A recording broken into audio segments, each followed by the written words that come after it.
Exactly. Just boxes and crates everywhere. Speaking of boxes and crates everywhere, I'm moving actually probably to San Diego, Gil. And I'm literally, I'll get into this on the show briefly, but let me move some of my boxes in the background. I'll be right back, guys. Fair enough. Well, I mean, we are live. We're getting 1 or 2 viewers in. We are going to be starting the show properly in a couple of minutes' time, but hopefully the notifications have gone out if you are a subscriber. If you're not a subscriber, why the hell not? So do please head to the little subscribe button, hit the bell, and it will let you know when we go live on a Sunday. It's going to be a fun show, this. I know that usually the standing joke is, don't worry, we'll try and make this a quick one, and then an hour, an hour and a half later, fine. This will probably go to an hour and a half, if not a little bit longer, because we've got so much to do. 55, 150. We're not going that far. Come on. Let's be realistic. I got told by a millennial the other day, because we have a small podcast, that if it's more than 20 minutes, it's too long. I'm like, yeah, you're not my target demo. Oh no, I heard that. I heard that once as well, and I went, yeah, nope. Okay, we'll do what we can. But no, it's going to be a fun one. As always, the YouTube chat room is up and running. We've got Andrew English in there already. We've got Andy Bayback. Hello, Andy. How are you? You usually join us a little bit later on, but it's great to have you here from the opening of the doors. Leanne D's joining us as well. Basically, welcome along, everybody. It's a pleasure to have you here. We are going to dive in a couple of seconds. Just a couple of quick updates. Once again, if you do want to get notifications, do hit subscribe, hit the little bell, and it lets you know when we go live. And also, if you'd like to allow us to keep doing what we do, we need to keep the lights on, and the way we do that is with our Patreon. Please do support us at patreon.com/EnglishmanSDCC, unless, of course, you are watching this from somebody in the industry, in which case, advertise with us. That'd be better, because then we can actually have some revenue and we can keep things going and do what we do here on the show. But we're going to be talking loads. We've got lots of stuff to cover, but we may be missing something, which means if there's anything you want us to dive into, jump in on the chat room and let us know. We'll make sure we add it to the script, and we'll get as much done as we can today, because it's been a busy week.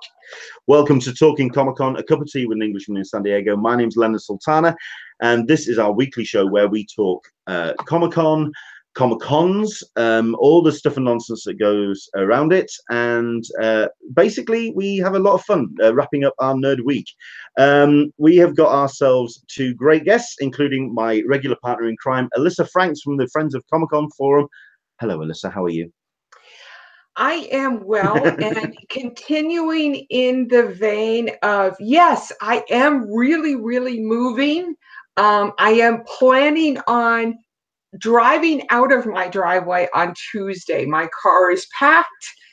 I have to stay around for one last final supper on bequest of my 18-year-old son, who's having a little bit of trauma. Having mom go away, absolutely.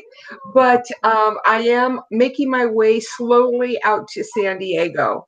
So that's where we're going. And in that vein, if there is any questions that you would like to ask Gil, please feel free to jump into the YouTube chat also, and we will ask him too.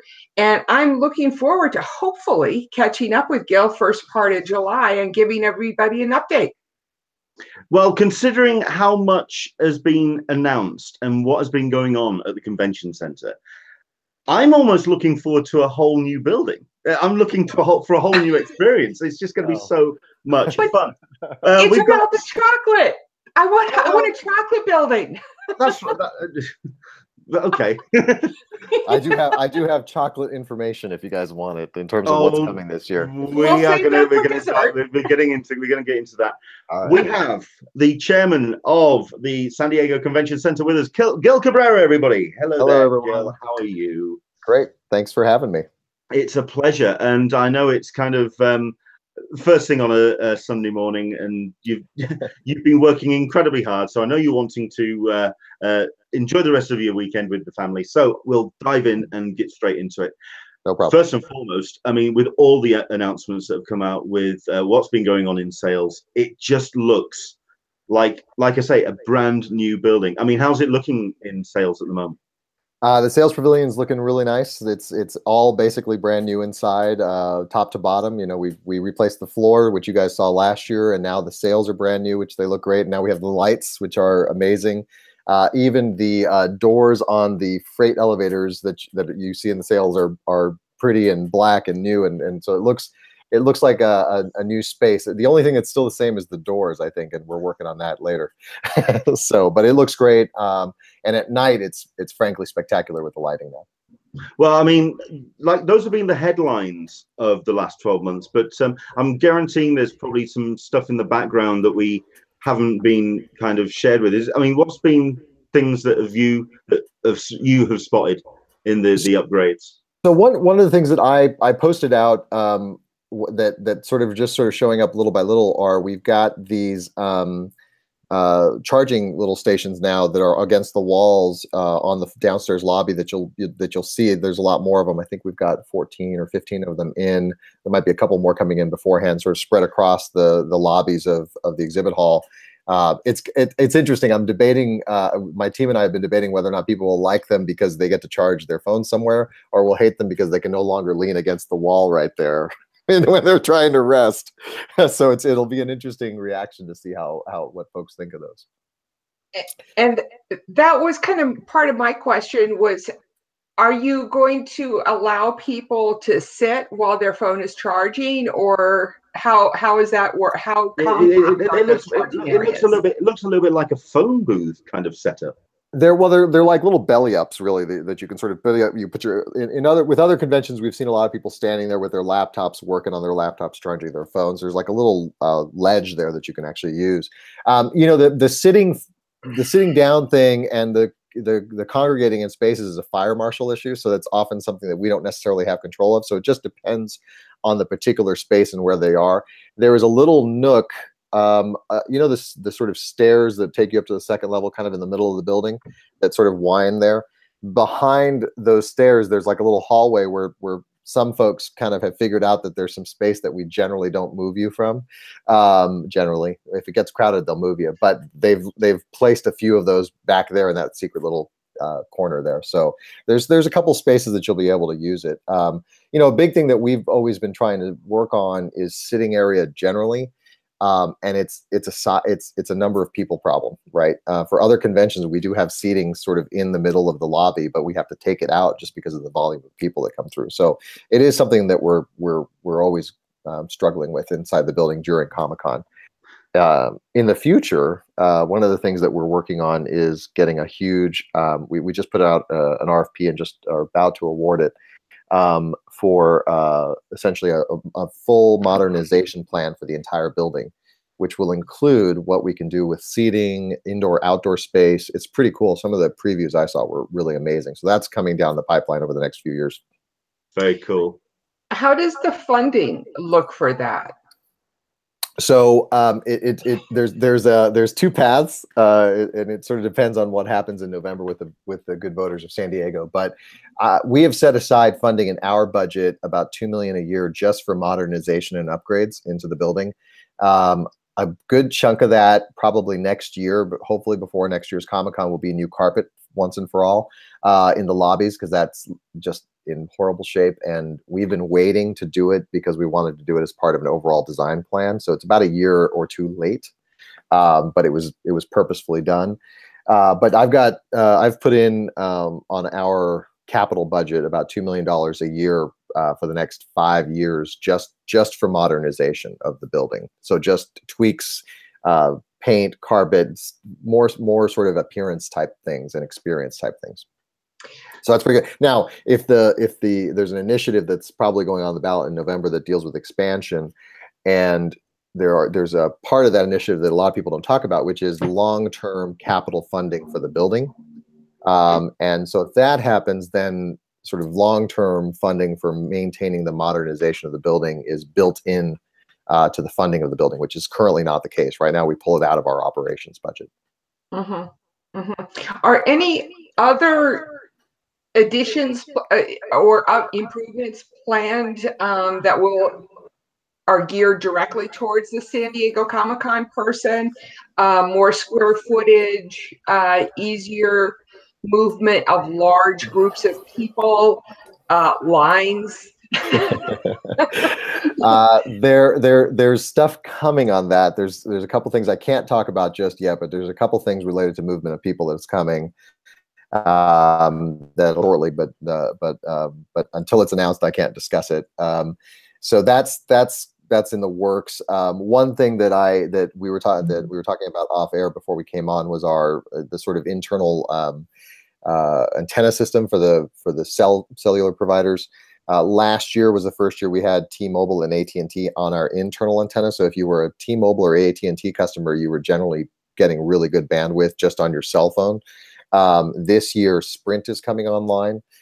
So that's another carrier that will be able to, that folks inside, even if they don't have Wi-Fi, should get, frankly, really good bandwidth. Back in the day, the cell phone companies used to just put these mobile little towers around the building to try to increase the bandwidth. And as you can imagine, in the middle of the building, that didn't help. So we installed a completely fiber based distributed antenna system in every nook and cranny of the building. And so there's now internal mobile antennas inside the buildings that then carriers can hop onto.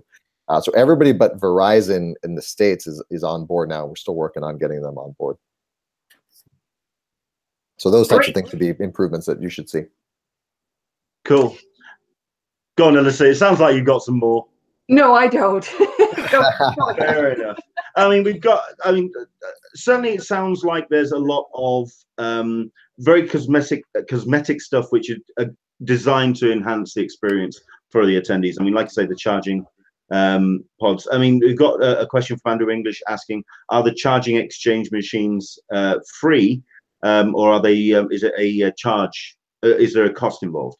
So there's still those little tube things, the little batteries that you can get. Those are still, that's a pay for thing. But in terms of just plugging into these stations, that's free. So there'll be USB and AC plugs on these little stations that you can plug into, and that's free. Excellent. And yeah, of course, the now famous new Hall H chairs, which were possibly a little bit too comfortable. Thank you very much. Thank you very much indeed for making me nearly fall asleep about half an hour into the Hall H. I tasted those. I tested those extensively, so I'm glad you liked them. We have new stackable chairs, basically. So the Hall H ones are folding, and then the ones in 20 are stackables. We got about 10,000 new stackables. Unfortunately, not enough to put in ballroom 20, much to my chagrin. I was really trying to make sure 20 got them first. But some of the smaller smaller meeting rooms will get the new stackables, which are really comfortable compared to the old blue and maroon ones that you see in 20. And then in a couple of years, we'll have the whole building covered with those chairs. So there will be additional chair improvements in the smaller meeting rooms. That was a hugely important thing. People really, as you guys know, you spend a lot of time in those chairs. Absolutely. Absolutely.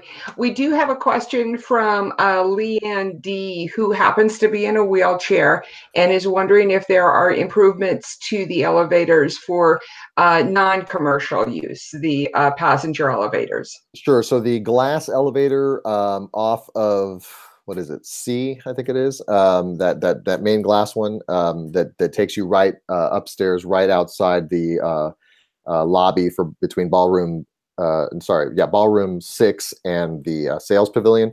That one just got modernized, upgraded internally. It's more of a kind of the guts of the elevator that got modernized than the look of it, but it should be much more reliable. Same thing. We have, I think, 4 more escalators that are now have the new treads and everything else. So hopefully they'll be breaking down less during the show. So that's all good news. And then there's I believe the elevator in the back of the building got upgraded last year. So we are working on those. Yeah. Wonderful news.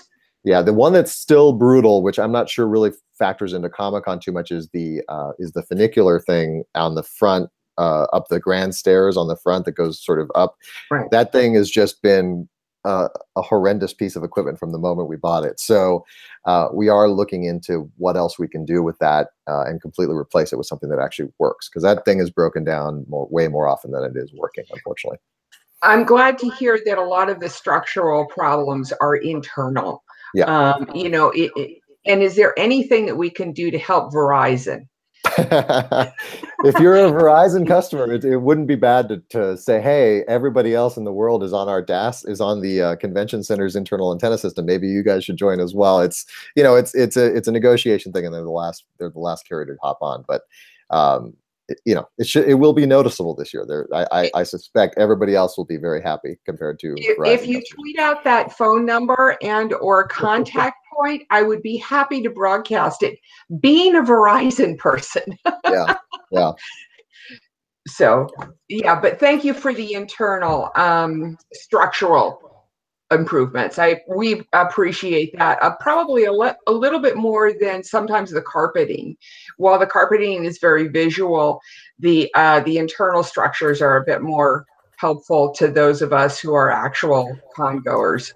Yeah, and that's been our focus. I mean, again, the carpet was originally scheduled to be replaced probably 2-3 years ago, and we sort of just held off purposely because A, there was other priorities, and B, there was just, you know, I didn't want to do it in a way that was just, okay, well, let's just pick some carpet and move on. We wanted to sort of completely update the entire interior design space, which is a process that's going to be happening now over the next 3 to 5 years.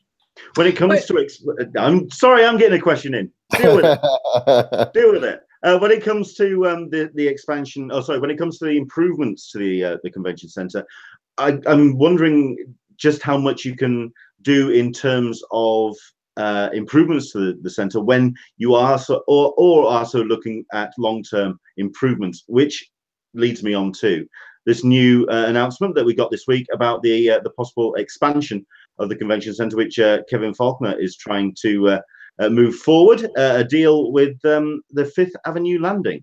If you could talk a little bit more about that, please. Sure. It was funny. I was actually I was at the press conference, and I was right at the edge of the picture, so I didn't make the cut on the picture that the mayor tweeted. But it was exciting news. I mean, we've been negotiating this now for a while.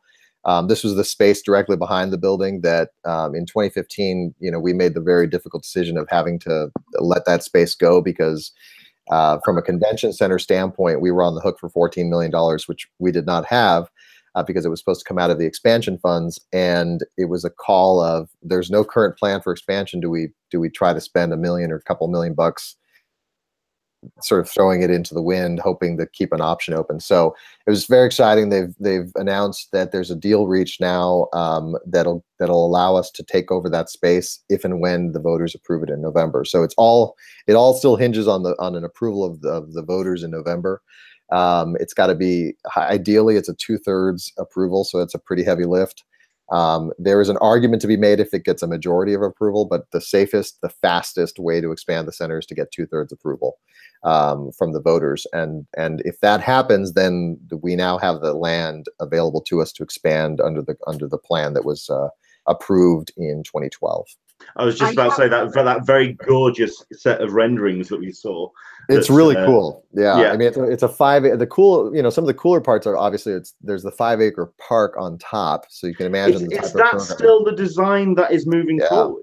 Yeah, 5 acres on top with a 4,000 seat capacity, sort of like concert area. So I mean, you can imagine the stuff we can do with that along the whole essentially east side of the building, which is the newer part of the building. On the back is a long ascent that you could just walk up to the top of the building. So that'll be another place where you could put some, you know, decent lines and stuff potential for Comic-Con in particular.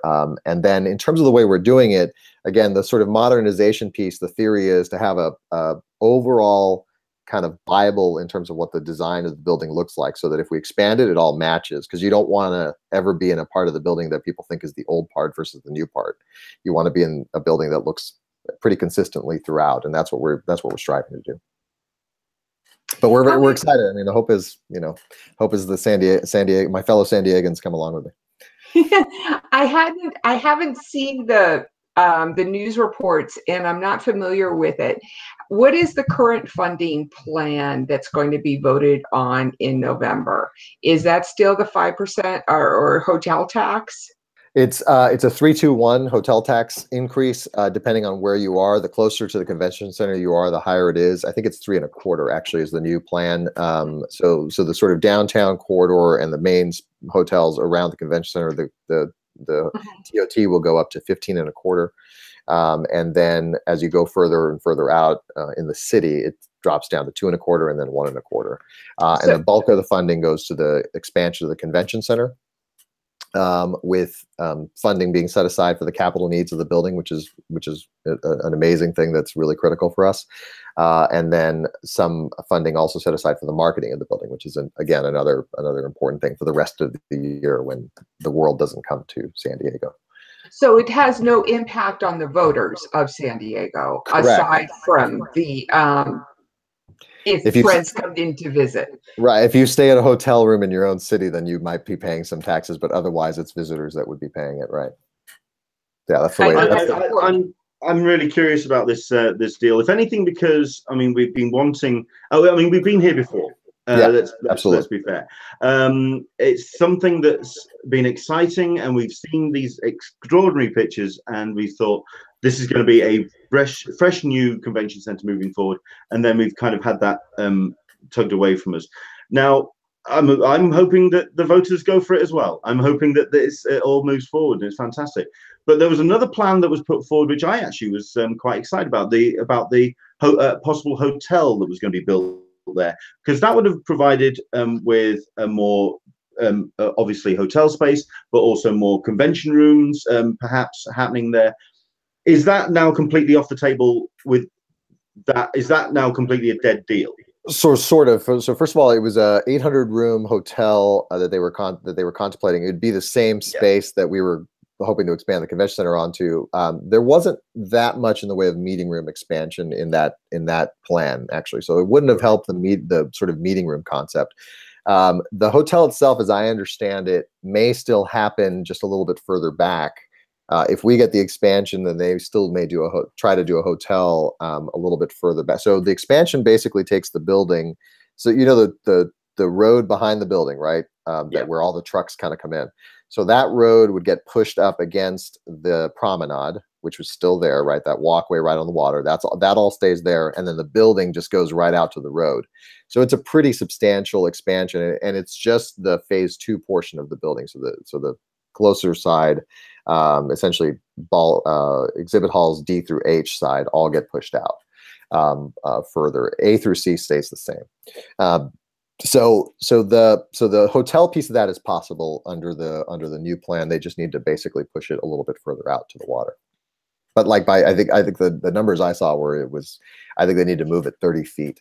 I mean, it's not a huge move. It's a small move. So that would be good too, because you're right. We need new hotels.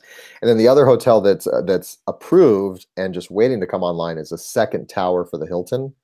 And that goes right on top of their parking garage. Their parking garage was built to support a second tower of the Hilton Bayfront. That was approved as part of our original expansion approval, but it's sort of a chicken and egg thing, right? You can't build that tower unless you have more people coming for conventions. So that's why it's been on hold. So I did quite like the inhale of breath there from Melissa. The fact that Hilton built their parking structure to accommodate the weight of a hotel on top of it is brilliant. Yeah. I mean, that's just brilliant forethought and planning. Yay. Well, I'd hate to get rid of all of those parking spaces. Yeah, no, exactly. You can't lose those. So it's a nice tag on to it. But yeah, that's the way the planning was set out for that. And like I said, it's all sort of just waiting on an expanded convention center. So it'd be that. Let's see. Is the Andrew Dickinson is asking, is the new space going to be separate halls or expansion of the halls D through H? And I think you just covered that. And I'm also just going to put an addendum to that as well, because at the end of the day, this is not going to be like built in 6 months. We are talking a long-term thing. So I mean, what would be the timetable if the vote went your way? So to answer the question, yeah, it expands halls D through H. The other thing it does is it actually squares off H. So H has got that weird angle, right? That's And part of its charm. yeah, well, we're gonna get rid of that charming piece and add 30,000 square feet to it. It's a huge difference. It chops off a big chunk of exhibit hall, and it makes it an awkward sort of space, right? That's why we have to come at it at an angle when they set up for theater in Hall H. So it would square off Hall H and then push it out to the water, so it would make it a lot bigger. In total, you're getting about I think it's almost 300,000 additional square feet on the floor. So it's almost like a 50% increase on the floor of space. I mean, it's a huge difference in terms of the space available on the floor. In terms of a timeline, so it's interesting. If you shut the building down, you can knock this out, in about 18 months to 2 years. The problem is, of course, we are not shutting the building down, so it has to be spread out over time. So I think the current timeline is actually 48 months. So it's a 4-year build out. The first thing that has to happen is that they need to build new loading docks near the on the far end of the build of where it builds in, and then we're going to have this weird period of time where we're going to have loading docks that are hundreds of feet away from the building, and that we're moving stuff between the buildings. So it's a logistical project. When we were about to break ground before we lost the funding in 14-15, one of the big things we were doing during that Comic-Con was talking with the architects and the contractors about how we can minimize the impact, obviously, in and around Comic-Con. One thing that will happen at some point is there'll be a false construction wall, if you will, at the back of the center, because we're going to be building behind it. So you're actually going to lose a little square footage for a bit of time while it's under construction, because the whole back wall needs to be pushed out. So it'll be a fun time for all of us, and a good test of our patience, I think. But it's going to be incredible when it's done. I do have a question about Hall H. If you square it out and make it like 90% of all of the other spaces out there, and lose that focus on the stage. I mean, this is from a stagehand perspective. Where are you going to put the stage? This is effectively a square. So you're going to put the stage in the center of one of the walls, the wall that's on the water side. Well, it depends. So I've seen it. So because we do this in the other halls all the time, right? Because we do have theater seating in the other halls, and so I've seen it both ways. It really just depends on how you want to do it. Esri does the stage on the water side and then opens 2 halls, and so you have a bigger sort of field. Because remember, that's the other possibility is you can, since you're gaining so much space, maybe you make H a little bit bigger, or you make it G and H as opposed to just H. So it's sort of it'll be a decision point that's made at the time. My best guess, though, would be that you'd probably still keep it centered. I don't know how they do it, to be honest with you. It sort of depends on how. It depends if they want to do it. If they want to put screens on the sides with a stage in the middle and then make it the long way. But I think the best way to do it would be the sort of the longest way. The short way. Yeah, it would probably be the best way to do it. Right. Put it on the water side. But if they were to but remember when you but if you do that, you block the bathrooms in the back, so you got to be mindful of that. Okay. So what have they ballparked any numbers that would increase the seating? Would it increase it by 4,000 or 5,000? 4,000? Way too early to know that. It all depends on how they set it up. Yeah, it all depends on how they set it up. And that's a balance. Obviously, you want to maximize the space while not making it so you're wasting space where you could put more exhibitors in. So it's going to be a balance that they'll have to deal with. That's more of a Comic-Con issue than a convention center issue. We're always there with our team to sort of give our thoughts in terms of how you do it, and then we bring in. Obviously, we see hundreds of conventions a year, over 100 conventions a year come in. So we have a bit of experience in terms of the different things people do, and we could say, well, this particular convention does it this way. Maybe you can look at it to do it this way instead. And it just sort of depends on when we have the space, what it looks like, and then how that all unfolds. But right now, the plan is to have a significantly bigger H without the weird notch. Cool. I mean, this is all very exciting, and admittedly, it's down the right road, and it is all dependent on the votes. So let's actually look at what the experience is going to be like for 2018. Let's go a little bit more immediate. Let's talk about 5 weeks away. I know that 5 weeks. Oh my God. 5 weeks, man. Oh God, time flies. Yeah, that isn't the lighting. That is me just going physically pale. Let's actually talk about some things that have improved. I know 1 or 2 people have been asking me about the Wi-Fi. You've mentioned about the intercell in expansion, which the improvement that's happened inside. But is anything you can talk about in terms of the Wi-Fi? Because I know that it's also done in arrangement with Comic-Con. They have to buy the bandwidth from the convention center. Right, and what they've done traditionally is get a sponsor for that. So I just don't know.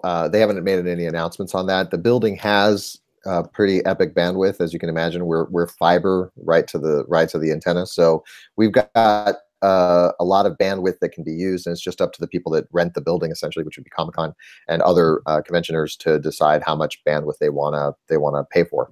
Is a big issue. So, and it's expensive. I mean, the bandwidth is not cheap, so that's part of the issue. So I think they're hopefully looking for somebody. I suspect we'll still do the lobby area, which we did last year. That's something that the convention center provided. I haven't seen a briefing on that yet, but so hopefully I haven't just made a promise that I now have to keep. But I'm pretty sure we tend to do the lobby areas free Wi-Fi on the convention center. Yeah, I know that I seem to remember being shown the bill for Wi-Fi that they have to pay for Comic-Con, and yeah, that was scary. That was a big number. Yeah, they're not well, and it's funny because people don't know the way the convention center makes money. Obviously, the way it pays for everything is we pay rent. Somebody pays rent to rent out the building, right? They rent out the building, and then our other 2 primary sources of income are food and beverage and data. I mean, we make almost probably close to 1/3 of our revenue on data, and that's our cut of the data, so which we don't get at all. We don't get that. We get a percentage of gross revenue from it, but it's an expensive proposition, but it's also a reality of the current world. Fair enough. Another thing I wanted to ask about is something that I think we've mentioned or talked about on Twitter in a little bit of a back and forth, because you've now included or added some screens, which have been added for primarily for flight information. Coming out of San Diego International. Are they going to be used throughout the convention period? So this year it's a direct feed for just flight information, and they're spread out across the building. There's some in the sort of the A through C portion, and there's some in the D through H portion. So that's the good news, is you'll have your flight information, which will be most useful probably on Sunday for folks. But so that's what they're dedicated to this year. As I think I talked to you about on Twitter, is part of the long-term sort of modernization plan is to sort of upgrade our digital signage situation so we can make it much more versatile. So that's absolutely in the planning. We haven't seen the proposals yet. I've seen a lot of cool both actual uses at other convention centers and facilities, and then some concepts that are really neat in terms of what they do, because it sort of merges between art and utility of digital signage, which is really cool. So that's coming, but it's not going to be there for 18. Or probably, maybe if we're lucky, it'll be there for 19. Probably 20 is probably the safest one, but it depends on on budgeting and priorities and things like that. I'm stunned that, I mean, considering how much money Amazon Prime threw at signage last year, I'm stunned that you haven't had a phone call saying, okay, just from the Thursday through till Sunday morning, can we just have those screens? We'll give you money. We'll just. I can assure you that there's one vice president in my organization in particular whose entire job is business development that is thinking about this. So if it can happen, it'll happen. But I just don't know if they'll be able to pull it off, because the signs just went in, and right now they have a direct feed from the airport. So, but I agree. I wouldn't be surprised if at the very least they're used for advertising at some point. But the other thing is the wayfinding is one of those things we do need to work on inside the building. So that's one of the things that I want to get to. There's a question about solar. There is a solar array built into the expansion for the building, which is really, really cool. I also have it budgeted in case we don't get an expansion. So solar's coming regardless to the building. Electricity is one of our biggest expenses, as you can imagine. And we've done everything we can to cut it back with LED lighting and things like that, but it's still an expensive thing. And it's one of the more volatile ones in terms of just the rates and things like that. So solar is definitely coming to the building one way or the other. I quite like Mark Serby's suggestion that periodically people, funny, humorous comments break into the flight screens. Take a page from Comic-Con's book, perhaps, with their badge sales and just, Star Wars references and the Joker and these types of things. It might be an interesting opportunity to just tie into your audience a little bit more. That's actually a good idea. I'm writing that one down. I like that. So, I mean, like say 5 weeks to go. Is there anything that is else that's coming down the line? Because I'm not going to ask about details, but I know that you've got some an update about tomorrow.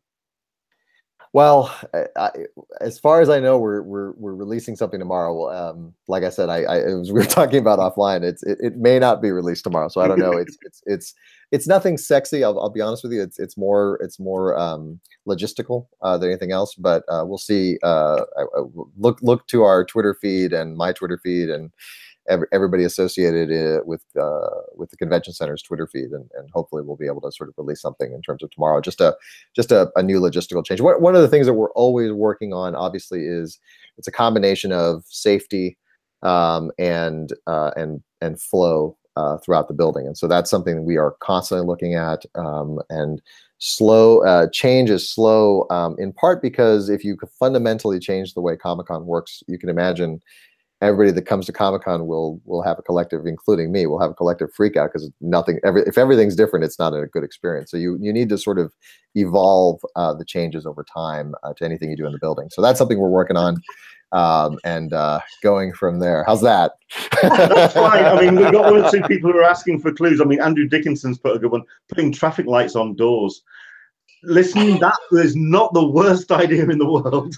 I'll tell you. I was in a meeting, and I was in this meeting in like room 32 or something, and people were coming in and out of the meeting, and our doors are really loud. I texted my CEO like, man, our doors are crazy loud when they close. So it's just one of those things that when you're experiencing the building as an attendee versus as an operator, sometimes you just don't notice this stuff. But that's one of those. It's one of those little things that we like to that I kind of try to pay attention to. And again, if you guys know, but if you see me on the floor or anywhere in the building, feel free to come up. And people see my badge and they tend to come up anyway. But I'm always interested in hearing from folks in terms of improvements, experience, the good, the bad, the ugly, because it's the only way sometimes we hear about it. So I'm hoping that people don't change the volume of the doors. Because that takes some of the volunteer work out. That's what they're there for, to close the doors quietly. Yeah. First off, for us nerds, the geeky nerds, the true nerdy nerds here, they appreciate the non-sexy stuff. So just that, that's going to be appreciative. And one of the suggestions that just came through was toilet signage changing from men to women's and women's back to men's. That is another idea. Just having been involved in New York Comic-Con and having all a 14-person line in all of the women's bathrooms and no lines at any of the men's bathrooms, it would have been nice to have switched a few over. I know. So basically, like having toilets as unisex and changing only from the signage. We have done that. I mean, I've seen that done for. It may have been. So we just had the Democratic state convention in town in February, and I seem to recall that we sort of dedicated some of the men's rooms to women's rooms before that very reason. Changing it midway through is a problem, obviously, because you don't want to going back and forth is a little harder just because people are walking into the wrong rooms. But I'll check into whether or not we have any plans or capabilities in terms of just shifting some of those rooms so that we can deal with the flow. I mean, in fairness, in Comic-Con, it's one of the few events I think where there are lines to the men's rooms too, but especially in H is always the problem, but which is why we let people out. But it is an interesting thing, and I know we have done it, so it's something that I wanted to take a look at. Plus, it's a huge going forward issue that you might want to just stay in front of. Yeah. One other topic that you briefly touched on was security. Given today's environment, and I know you can't go into specifics, but I assume that those will be built, security will be built into the expansion and or any upgrades that are done in the next year. Yeah, so we never talk, as you know, and I know John says this line all the time, we never talk anything specific about security. What I can tell you is that it is always at the front of our mind. There are all sorts of contingency plans, as you can imagine, in the building. There are a lot of things that people don't see that are done. I got my first security briefing on Comic-Con before last year's Comic-Con, and it was both comforting and terrifying. Because you get to hear all the intel, and then you also get to hear all the stuff that the public doesn't know about what's being done sort of behind the scenes. So that's another aspect of what's evolving in terms of changes for the building and everything else. One of the things that we are doing internally, again, one of the not sexy infrastructure things, but we have implemented new, for instance, badging systems.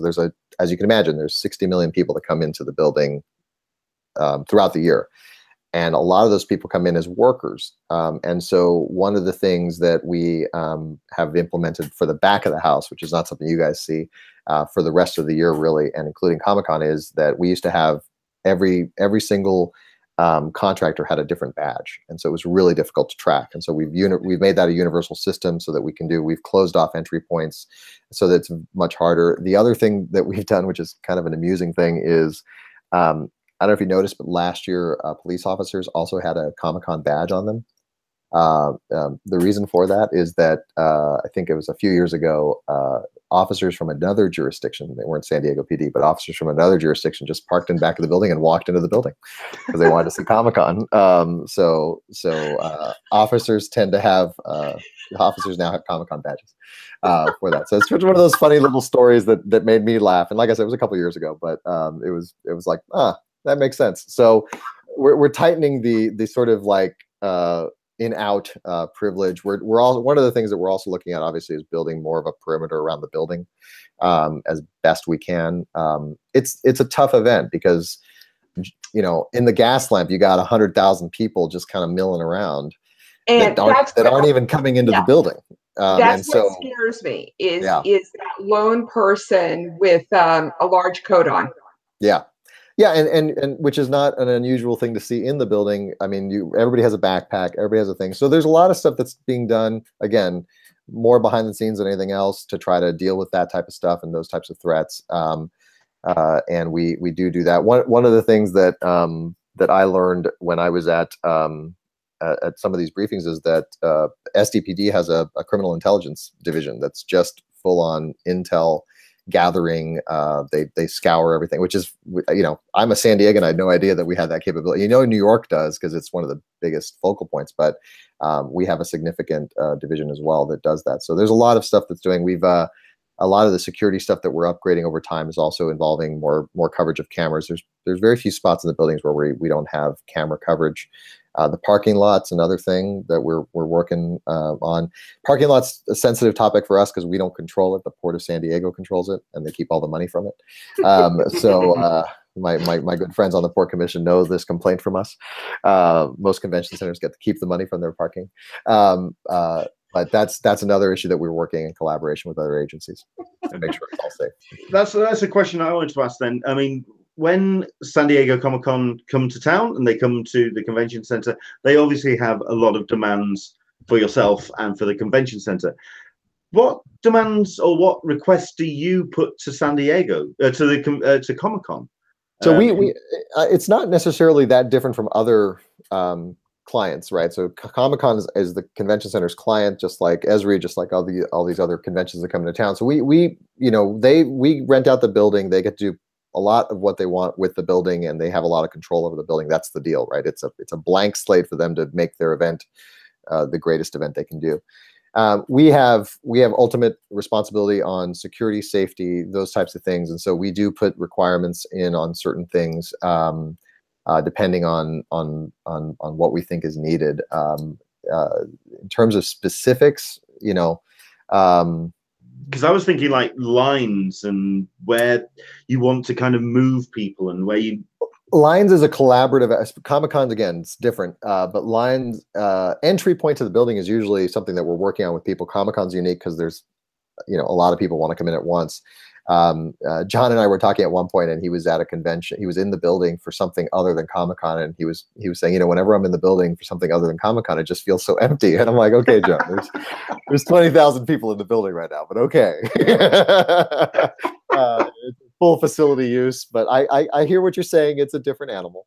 But that's a collaborative experience that we have with them in terms of, and when you see lines being moved or from year to year, that's generally both of our teams trying to figure out the best way to do it, learning from what did and didn't work the year before, sometimes not learning what did and didn't work from the year before, but that's where we're tweaking pretty constantly. The other thing is like where registration is. That's one of those things that we've been working on that for a while.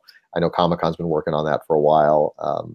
Me personally, I think the sales pavilion could be so much better utilized. Eventually, it's 90,000 square feet of uninterrupted space.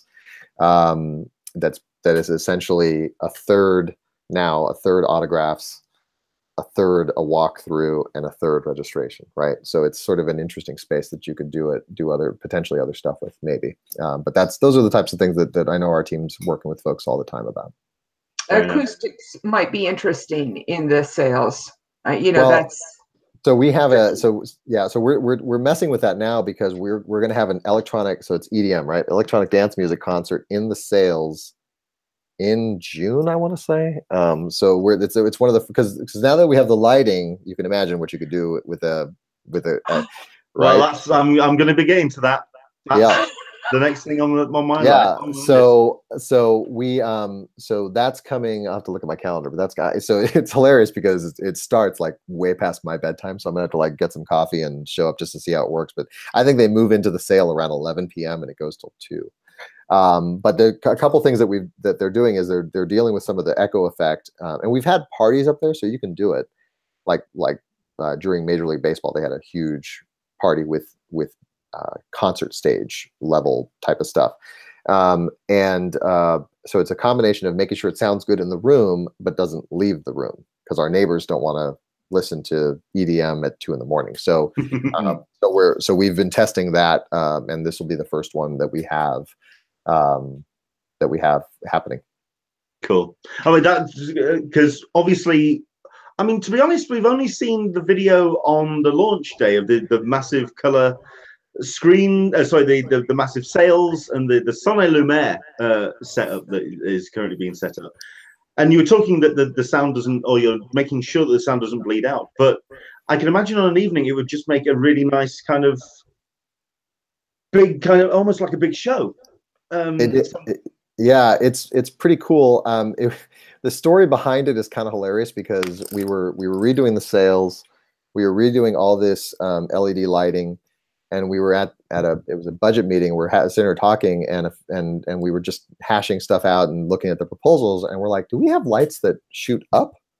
And they're like, no, we don't have lights that shoot up. I'm like, should we have lights that shoot up? It was this great conversation, and then it was like, hey, if we're going LED, I mean, I got Philips Hue at my house, and I could change all the colors I want. Is that something that we can do? And so they started looking into it. Then it was possible, and we saved crazy amount of money doing it all at once, because we could, all the sales were down, and so when they were putting all the rigging up anyway, they just literally tacked on lights. And then our poor team, when I saw the lights that they had put up, but before we had tested it, I'm just looking at them going, it just doesn't seem like enough lights. Like, is it, because when the vendor was approved, I said the sales are going to pop, right? Like I'm on a public meeting, and I'm like they're going to pop, right? I said, yes, sir, they're going to pop. I'm like I want to make sure we're clear where this is a recorded public meeting, and if they're not popping, we're going to have an issue. And he said, no, they're going to pop. And so the first night we tested them, we tested them at like 2 a.m. so nobody would see it because we wanted to reveal to be secret.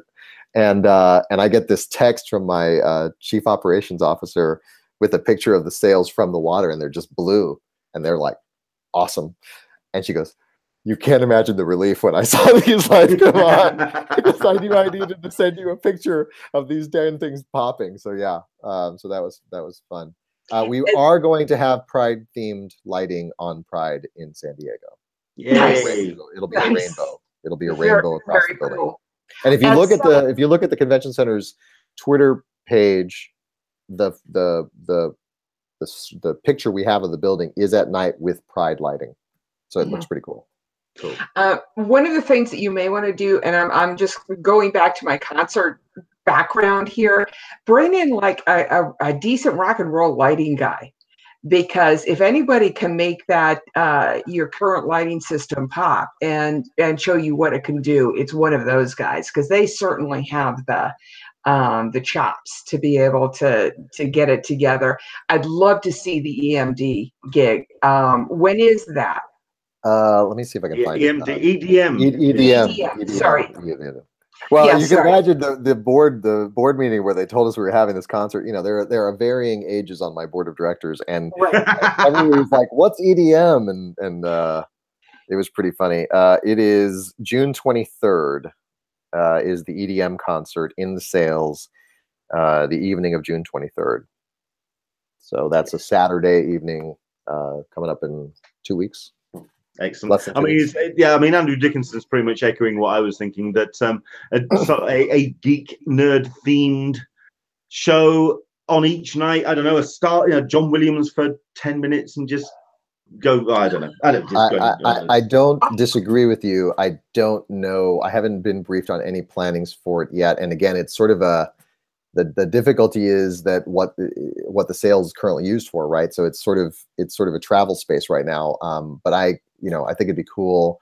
I do have a note to inquire, because if they don't do anything, does the convention center try to do something itself? That's the question. I assume it is being discussed with various studios and or companies or even advertisers that this is available for use. We have a pretty broad palette of what can be done, standard, and then there is customization available. So it's just a matter of what happens. But yeah, it's interesting. 7 p.m., 10 minutes of John Williams. I'm certain the San Diego Symphony would have something to say about that, considering they are also doing a John Williams show. But I'm just saying a recorded, 10 minutes. Here's your 10 minutes of Zen. Yeah. The funny thing about that is that when we were doing the reveal, the hardest thing one of the hardest things that happened was that I'd get updates on was picking the music, because we have to get it's a combo of what's the right music and can we get a license for it? Yeah. And so that was the push. And we have some arrangements that we have sort of a variety of music that we can use internally, but it was just one of those funny things where I was like, oh, let's do this. Or like, you can't do that. I'm like, come on. Right. Andrew English is suggesting the bat signal. You can get, I'm sure you could get, I'm sorry, Leonard, am I jumping in on you? Not at all. Not at all. I have thought of that, making the sails yellow and then putting a gobo with just the bat on them. So it's something that I have thought of. I don't know where it's gone from there. So we'll see. But but it's an interesting discussion to maybe have with Warner or DC or somebody, right? Fair enough. Right, let's get 3 spot round questions. Let's wrap things up, because I thought we were going to do 20 minutes, half an hour. Yeah. Okay. Yeah. Well, I took your estimate with a grain of salt. Fair enough. Okay. Very quickly, then, we've got a question from Chuck Cook, which is a great question. Will the grand staircase be blocked off during the convention? Is that going to be a standard situation going forward? It will be. It will be. It's a safety issue. If you look at the overhang where you go between the buildings, there's just a lot of things you can do to a large crowd from there. And so that's one of the reasons that we just sort of shut them all down last year. So that I suspect that'll stay in place. Fair enough. A question for myself, considering that I bought one by the missus and I fell in love rather hard. The chocolate bar exclusives for 2018. Can you reveal any information about what your chef has got cooked up for this year? I can. I got to taste them. I think I tweeted about it. I got to taste them a few months ago. The one I like is we're calling it Kryptonite. It is white chocolate, but it's dyed green, and it's got Pop Rocks in it. So when you eat it, it crackles in your mouth. It was pretty cool. It crackles in your mouth. There's one called Dragon Glass, which is dark chocolate with chocolate nibs, so there's a crunchy feel to it as well. That one's really good as well. There's one called Anime, which just looks I think it looks like a Jackson Pollock, but it has the sort of like multiple colors going on in it.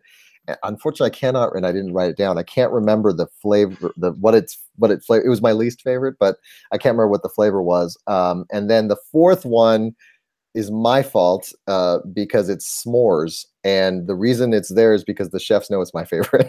So you're getting s'mores again. It's rather handy being the chairman.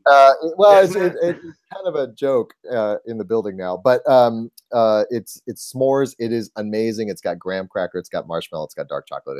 It's really good. But the Kryptonite one's pretty sweet. We are making more this year than we made last year because we did sell out. For those that don't know, where you get it is in the lobby between Ballroom 20 and the sales pavilion. That's where there's a stand specifically for that. Last year, my CEO and I went out with a bunch of it for the first people in the Hall H line. So we may do something fun like that again. So if you're in the front of that line, you may get some chocolate on us. And we're trying to think of other sort of cool places to do that as a potential thing. I know that for one of the meetups, I brought a bunch of chocolate. One of the blog meetups, I brought a bunch of chocolate to that as well. So I'll have a stash as well handy. I am getting requests. It was funny when I released the thing, I got requests from people. It's like, can you bring it to Ballroom 20 at 10 p.m. on Saturday? I was like, I'm not doing a delivery service, or 10 a.m. on Saturday. But that'll be cool when we get the so I'll see if I can find my post about it, and I'll repost it because I did take a picture of them, of what they look like. So I'll see if I can do that and retweet it. And then when we get the wrapping is custom done internally as well. It has not been done, but once we release that, I'll tweet that out as well. Well, that was going to be the follow-on for that. Last year you also did like a golden ticket giveaway within the bars. Is that happening again? You got one somehow. I did. Don't ask me how the hell that happened. There will be golden tickets. Excellent. And what were those tickets before? It's like $100 Starbucks gift card, I think. Yep. We're going as I've claimed it from the missus, and because the missus bought the bar for me, so therefore it's mine. I can do what I want with it. I think that's the way it works. Yeah. So we're actually going to hopefully get some coffee and take it down the front of the Hall H line. I actually received a briefing on that, so my understanding is that is happening. Hey, so there you go. Whoever's at the front of Hall H line's getting a cup of tea. No, I might just do tea. I might just blitz tea on them. Yeah, maybe we should talk, and I'll bring chocolates with me when you do the coffee. That sounds like a plan. Sounds like a plan. Excellent. Also, if you're available on Tuesday afternoon, late afternoon, usually there's a bunch of us that congregate from the Friends of CC Forum and Leonard's site, if Englishman, and we congregate in front of the Starbucks, the Hilton Starbucks. If you happen to be around Tuesday late afternoon, you're welcome to stop by, and that goes to everybody else too. It's a very casual. Come down and say hi, get ready for Wednesday. Cool. Yep. I'll write it down, put it on my calendar. As you can imagine, I basically take the week off. I can imagine you have a lot of these post-it notes dotted around, which is great. So let's to wrap things up. Thank you very much indeed for coming on and talking to us. It's been a lot of fun as usual. Thank you very much indeed for your time. Once again, the announcement tomorrow then, where is the best place for people to follow for that announcement, also for yourself? Our Twitter feed will be there's SD Convention Center, I think center's CTR, and then my Twitter feed is Gil Cabrera, and that's it. Just nothing special, just my name. I did want to plug one thing for San Diegans and people in town July 4th. I don't think you're here yet, right? No, but the wife maybe. So something, and Alyssa's going to be there. So something that we started last year. One of the things we're trying to do for San Diegans is it's their building, but they oftentimes tourists get to use it. So we are opening the terrace is open to the public, and there's a fireworks show called the Big Bay Boom, and on our terrace is one of the best spots to see it. And we're going to be having concessions that I'm doing everything I can to make them not convention pricing concessions. But I'll do what I can there. But one of the cool things is we now have a fish taco stand that it will be there, and their fish tacos are awesome. I don't know if they're going to be available at Comic-Con, but they'll be available on July 4th on the back of the building, pretty much from I think 6 o'clock on, and then you can watch the incredible fireworks from the back of our building. So I'm going to miss that completely. I'm not bitter. Come early. I can't, I'm afraid. But hopefully that'll be live streamed, because that'd be amazing. But you never know, I might get the wife to go along. And like I say, Alyssa's in town as well, so that'd be fun. So that's absolutely, and thrilled to hear that you're looking at food as trying to broaden the menu.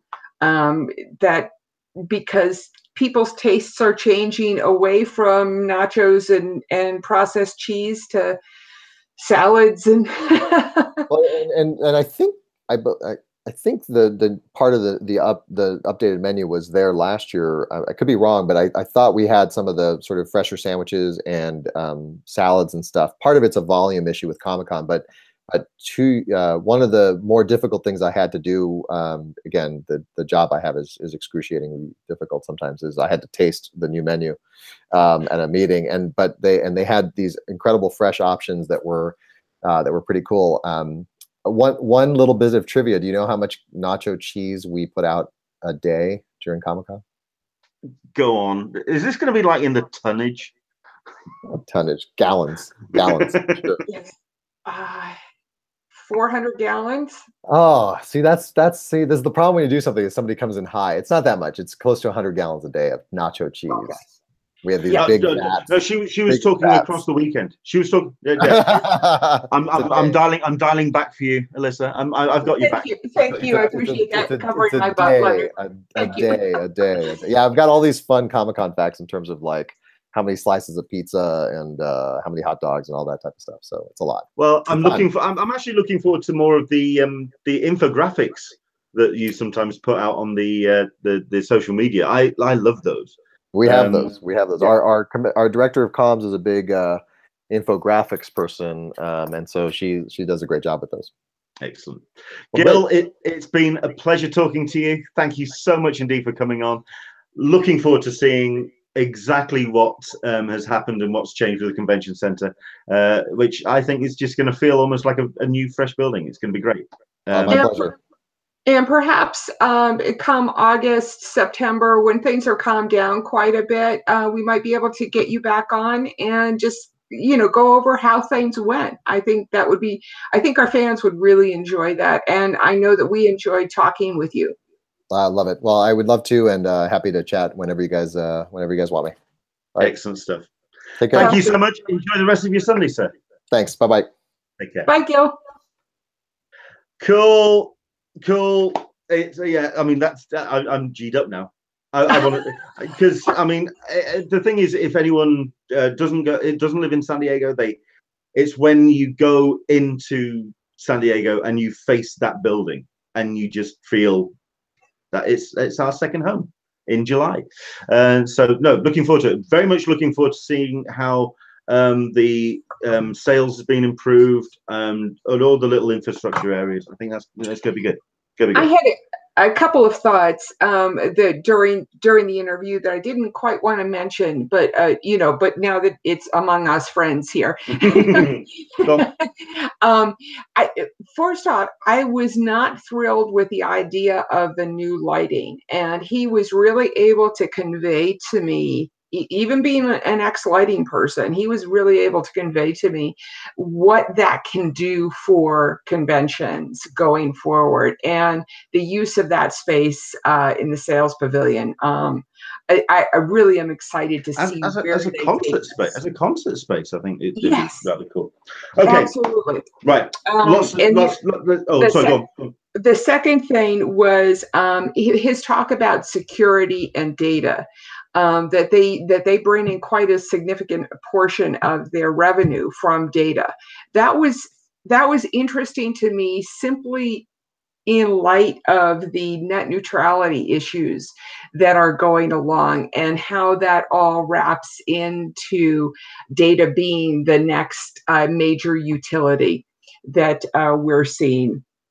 But as you said, we're in 5 weeks to go, and full speed ahead. Even got the train wraps this week, which is pretty amazing. Yeah, let's dive into that. So this is a record amount of trolleys that have been wrapped, and they are out there now, which kind of freaked a lot of people out over the course of the weekend. It was almost a case of, oh crap, it is almost here. Yes. Crap. So it did kind of show up rather quickly. But we have ourselves some images of that. Let me see if I can actually expand those a little bit bigger, because they just need to be a little bit bigger so I can see them. These were actually shared. There's a couple of Twitter feeds that have shared these. The majority of these have come from Cool San Diego, which is a great feed if you get the chance to follow it. The ones that we've seen so far, we have ourselves, people are very excited. This was the most recent one, Winona Earp, which has been renewed, and it's back, and they're very excited, as you can imagine. So that is very pretty. I quite like that.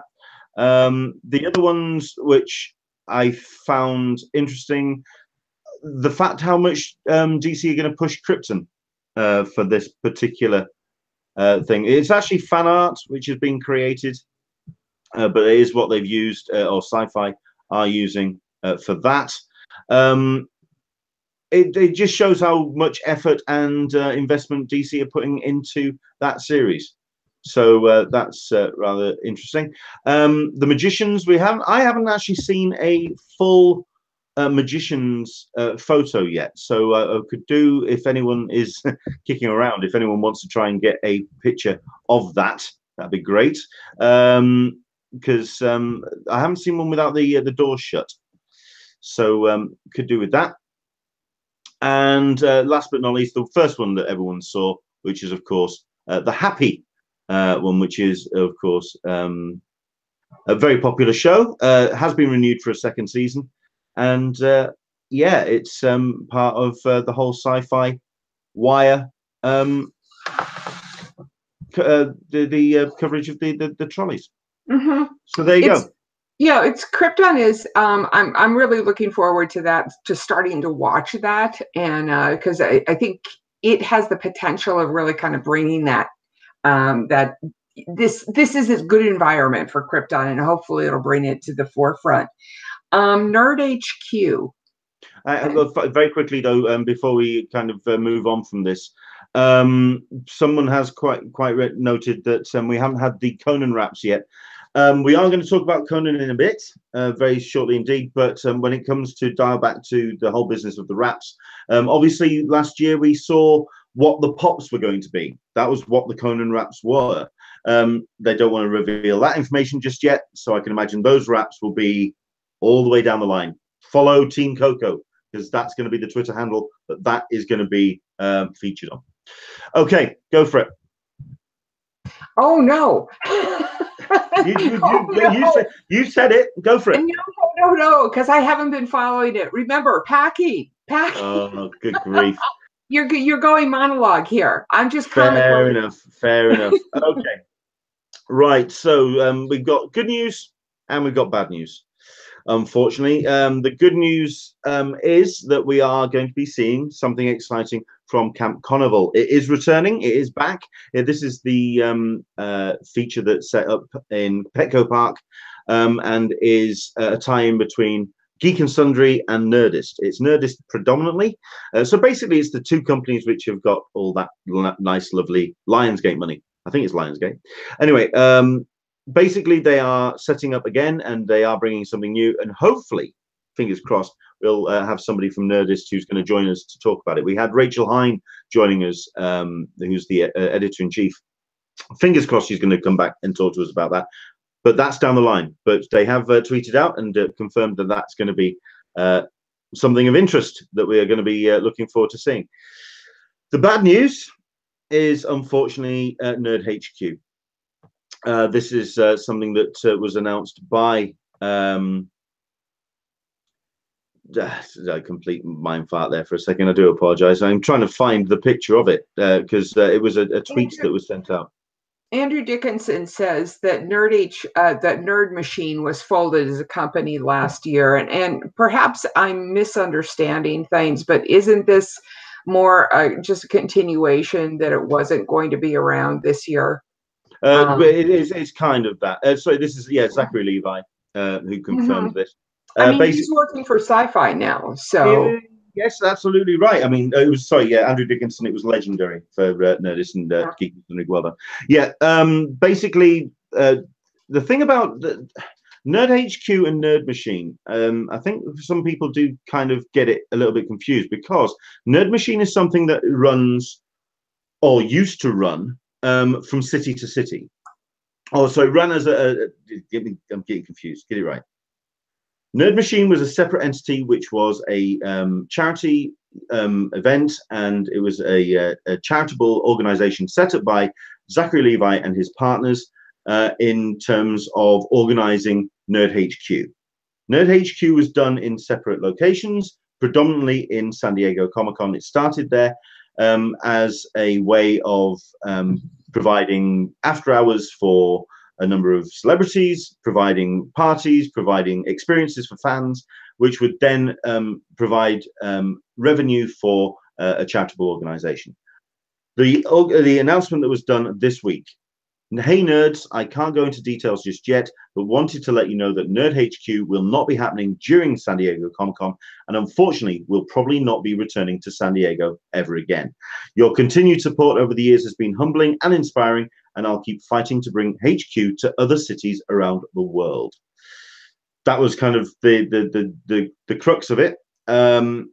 I think a lot of people did jump in quite understandably at the fact that it will not be necessarily returning to San Diego ever again, at which point people have been saying that perhaps it was a case of sheer funding and not being able to provide the city itself is now outpricing events like Nerd HQ to actually operate. I mean, what's been the convention? What's been the conversation on the forums? That very well could be. I don't know. I don't know. But how did Sci-Fi? How did Zach Levi's Sci-Fi parties go last year? From my understanding, it wasn't a party as such. They were, from my understanding, they were not. They were not as bad as they were the previous year, the Sci-Fi parties, but they weren't. It wasn't a party. It wasn't something that anybody could get into it. No, it wasn't. Well, the Sci-Fi had their focus, which was to produce content, which was done on the top of the Hilton Bay, the Marriott Marina. Sorry. Mm-hmm. It was difficult to get tickets for those. It was also in the open air in a very hot climate. Apparently, people got completely and burnt into the ground. Although, by all accounts, and looking at the footage that came out, everyone had a lot of fun doing them.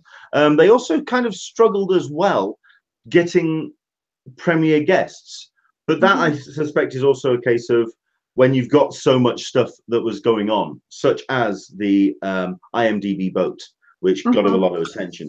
All these events that were going on, at the end of the day, you've got to try and get the talent where you could. That I suspect was part of the appeal for Sci-Fi to get Zachary Levi, because that's what I think they hoped that he would bring, that he would bring his connections within the industry and with his celebrity friends to get them onto the stage. And it didn't quite pay out. Second Union, Sci-Fi Live at Comic-Con, very, very hot the first year, and no swag, but trolls, apparently. So there we go. Super Cat Chick, with the way it's worded, I'm wondering if he's exploring moving it somewhere else. I'm just wondering if you're going to see it at New York, perhaps. It's something like that. Who knows? It's nice that Sci-Fi took over the Children's Museum. I have to admit, I did go to one of their parties, and that was it was fun. It was fun. It was before it really got going that night. Woodstock apparently was canceled. Is coming through on Leanne D said Woodstock makes me sad, the cancellation of Woodstock. No Woodstock this year, that they went every year. Oh well, this was announced ages ago. Yeah, this is not new, but yeah, I suspect it's the same kind of thing, but also it's a case of in that regard, that was very much a project of Will Wheaton, and doesn't really do the conventions anymore. He's very much almost an agoraphobe. He doesn't like that kind of attention anymore, because it did start getting intense, and I can kind of understand it. It's a shame. I mean, last year he didn't attend, but they did organize a Woodstock where it was something that you could go to, and you paid a certain amount of money, and you got trolleyed, basically, and you got well fed, you got well boozed up, and it was a nice, fun event. I didn't you go last year? I did not. Oh, right. No, Okay. I thought you got a ticket for that. Yeah, no, I may have gotten a ticket, but I didn't go. I am determined this year not to buy any advance tickets, because I never will go to anything that I buy a ticket for. There does seem to be a bit of spam happening there. It's okay, we ignore that. We just ignore that. Yeah, ignore it. So the symphony is going to be happening is that on Wednesday? Tuesday or Wednesday night? We are blitzing through this, so we got comments about all of this. Hang on, let's just tie a bow around this.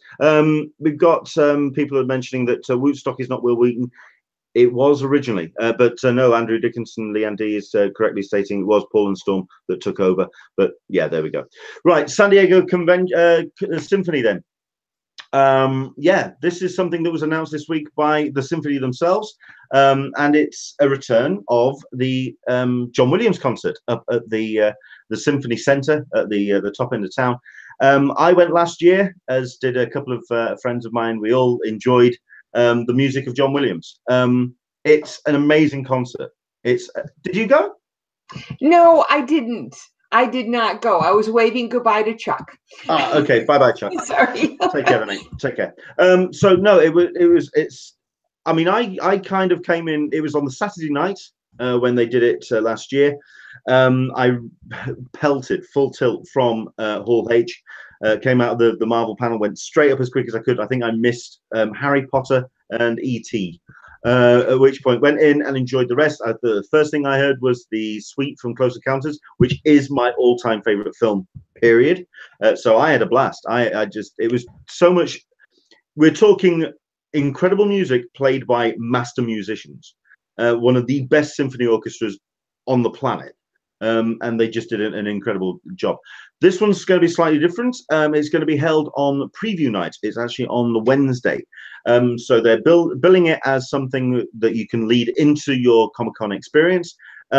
If you don't have anything planned for preview night, do it. It is absolutely worth doing if you are a fan of this incredible master musician, John Williams. It's stunning, absolutely amazing. So yeah, that I believe it's not that expensive either. If I can find my details for that, because yeah, you kind of you're catching me off guard. I do apologize. We're blitzing through. Here we Well, go. the idea here is that it's 20 after 2, and I'm trying to get us. I know. Okay. So yeah, it's called Get Your Geek On. Tickets start at $30, and like I say, it's on Wednesday, July the 19th, on 3:30. Sorry, 7:30. Get it right. So yeah, and that's at the Jacobs Music Center. You can go to the Convention Center website, and they have all the details there. And yeah, you can get your tickets booked now. And if you are a fan, I would go for it. And then we've got a show happening at the Balboa Theater, which is a new show to me. The improv show. Yeah, this is some. This Middleditch and Ben Schwartz. Yeah, you'll know Ben Schwartz from Silicon Valley, or from Community, and you'll know Thomas Middleditch from Silicon Valley. They have been running a podcast now for about a year and a half, very popular, and they're basically going to be doing a improv show. This is at the Balboa Theatre. This is Friday, 20th of July at 7 p.m. Tickets are $24.50 to $46, and are going to be. Oh, they did open for the general public on Friday. So if you are able and if you're interested, I understand tickets are still available. So please, if you're a fan of comedy, dive in. It does kind of replace a little bit of the whole Nerdist podcast, which of course no longer kind of exists as in its form, as it were. But yeah, that's exciting stuff if you are a comedy fan. If anything, because then you're not having to go all the way up to the American comedy area at the top end of town, but the top end of Little Italy, which is pain in the bum. So there we go. With the next one, we've got you've got listed on the script Sherlock. Indeed. And this is where I now have to go to my messages. Right, I'm a fan of Sherlock. If anyone has followed what I do for a while, I've been a fan of Sherlock from pretty much the start. They started as a fan celebration, but pretty much straight away got the attention of the makers of the show. So they ended up having stars of the show and Moffat showing up and all sorts, showrunners showing up, and it ended up exploding, I think, a little bit quicker than they expected. So it ended up being very expensive to run. They didn't run anything last year. Basically, Baker Street Babes, the organization that runs it, wanted to take a year out, so they dialed it back and kind of wanted to enjoy their convention again. Go on, Alyssa. It looked like you're going to say something. No, that was exactly what I was going to ask. I mean, this is a return back to the Sherlock of old. Is that the sense that you're getting? The type of this type of not. No, I've actually been shared what they're doing. Okay. Yes, I have. Just a little hint. That's what I'm leading on to. Here we go. Right, I can't reveal too much in detail. Okay. All I can say is, and here are the clues. Number one, Sherlock or Sherlock SDCC is returning. It's back, but it's different. Number two, it's going to be interactive. It's going to be very much a case of fans getting involved, but not only fans, but also retailers and booths and companies and all sorts of people. It's very much going to be a interactive experience. And thirdly, it's going to be lasting all Comic-Con. It is something that is running from the moment Comic-Con starts to the moment Comic-Con finishes. It's a full-blown experience. Interesting. That sounds like they've got corporate backers. They are still looking for corporate backers. They have some in place. They are continuing to add people to the roster. Interesting. It's going to be fun. From what I've been told so far, basically, make sure you have a battery for your phone, because it's going to be something that's going to really grab people's attention and imagination. It's going to be a lot of fun. I'm So hoping no, Sherlock to back. that maybe that we can get them somebody on next slow season to really talk through how getting an experience up and running, what that took. That would be a fascinating interview to do next November, December, during the slow season. I know nothing about Impractical Jokers. Why do I know nothing about Impractical Jokers? Excuse me. Yeah, this is a show that has kind of passed me by as well. I'm not going to lie. But they are incredibly popular, and to the point where they kind of took over large parts of Petco last year.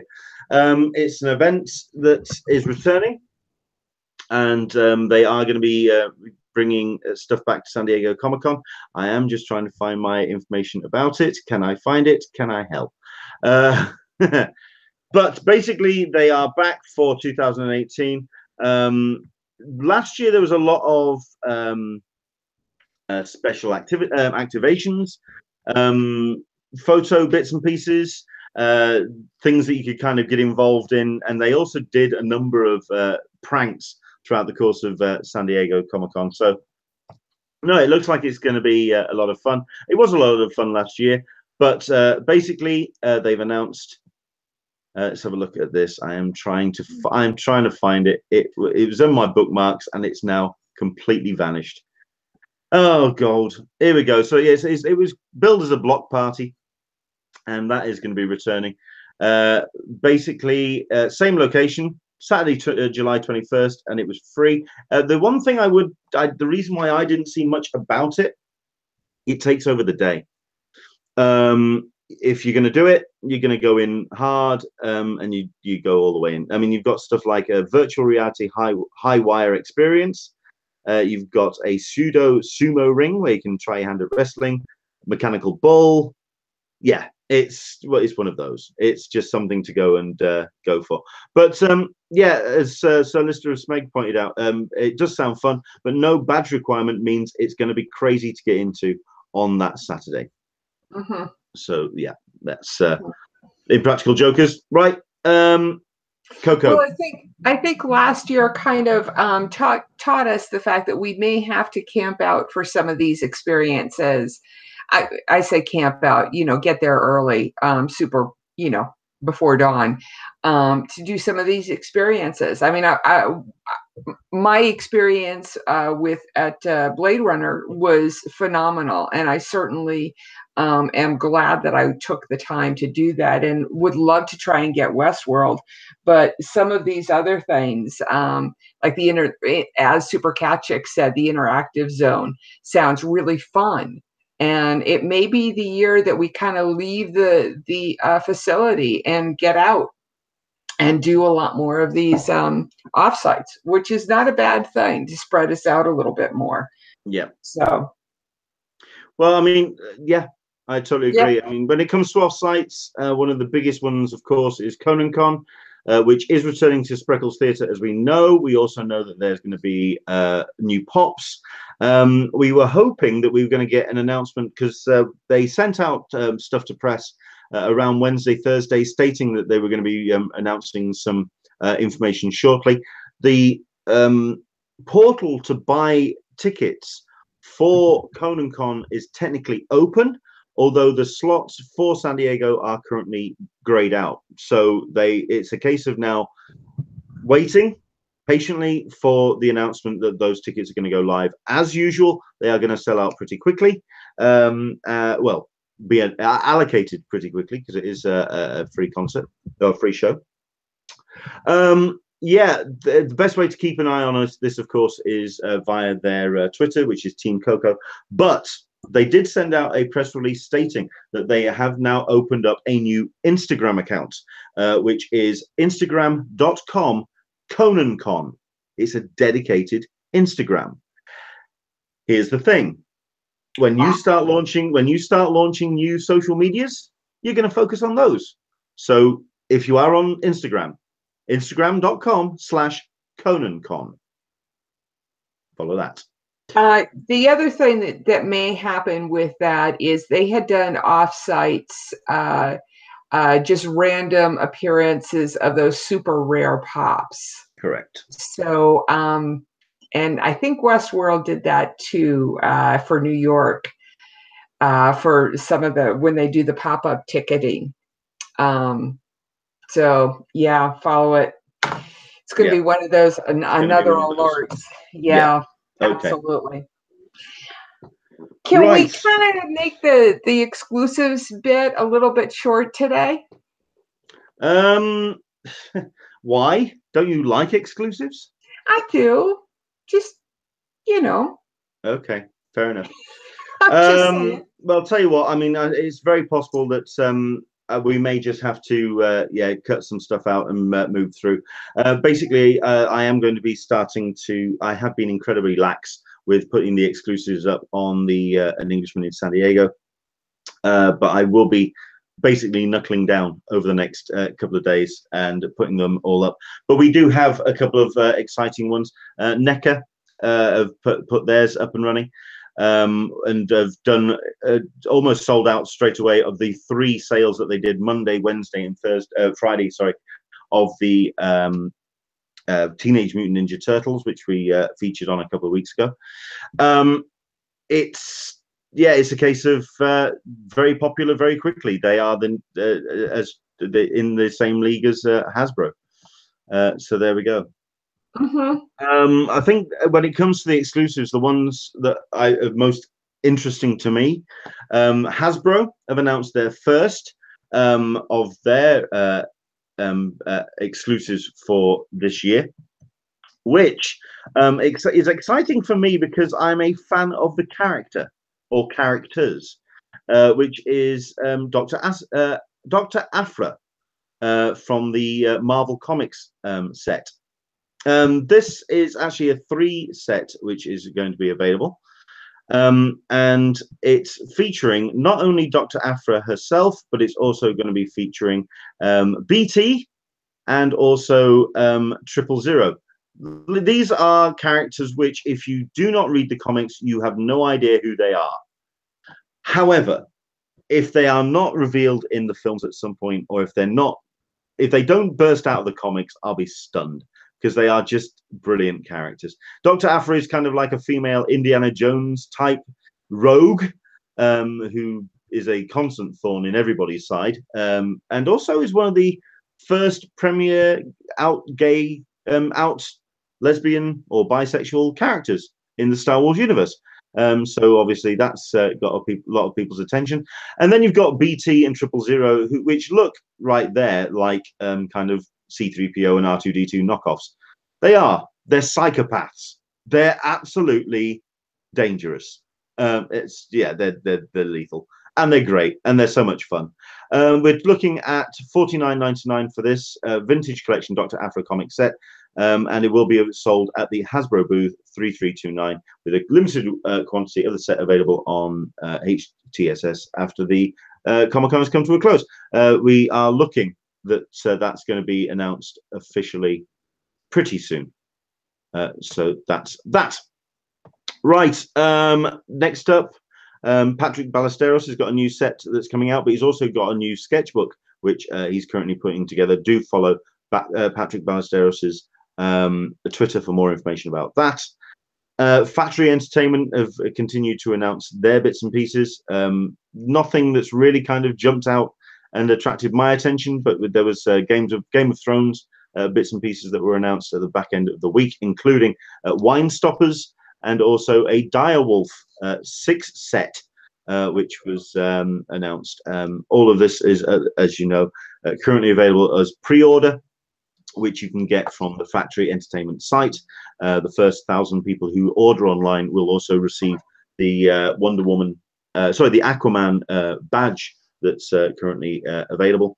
But you have to dive into that. Apparently, the Wonder Woman sword, which is only available online, will not be able to be picked up at San Diego Comic-Con. I think there's something like 8 left of those.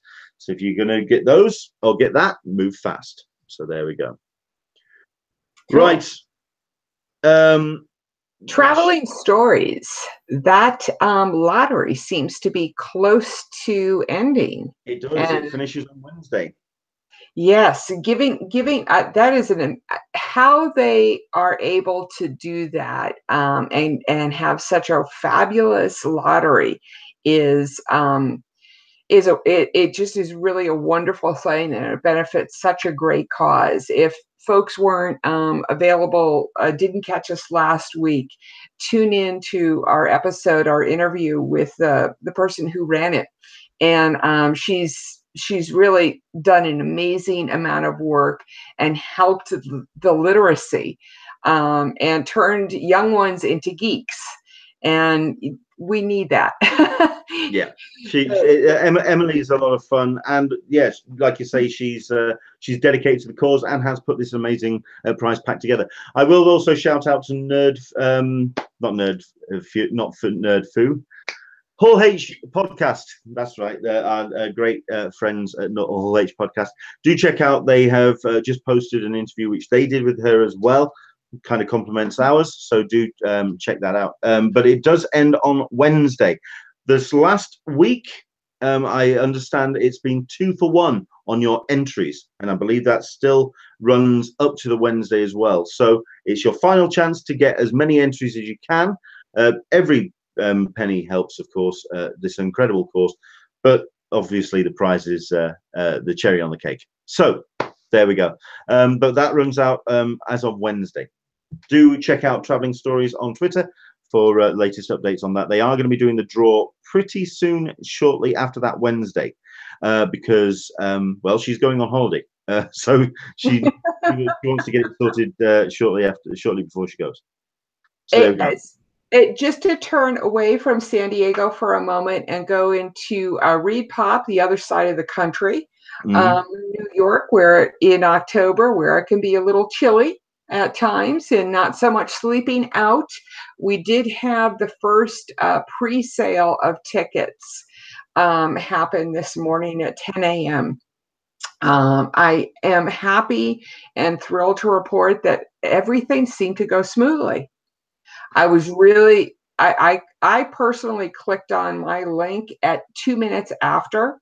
I did not apply San Diego Comic-Con ticket ninja skills. I just simply clicked on the link at a leisurely pace and was taken to the area and was able to get for a 4-day pass. So it's for a friend of mine. So they've gone through, they've upped their servers. You were taken directly to a hotel room. No real problems. We did get a tweet from Mike Armstrong, who runs New America. I spotted that as well. Yes, who said that they'd identified their first scalper and canceled the tickets. So I was like, yay, thank you, Mike. Seriously, big shout out to thank you.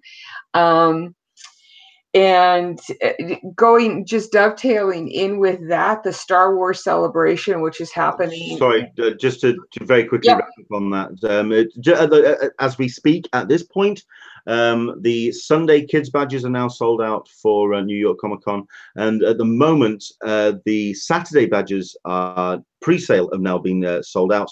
Thursday, Friday, and Sunday pre-sale are still available, but only in limited quantities.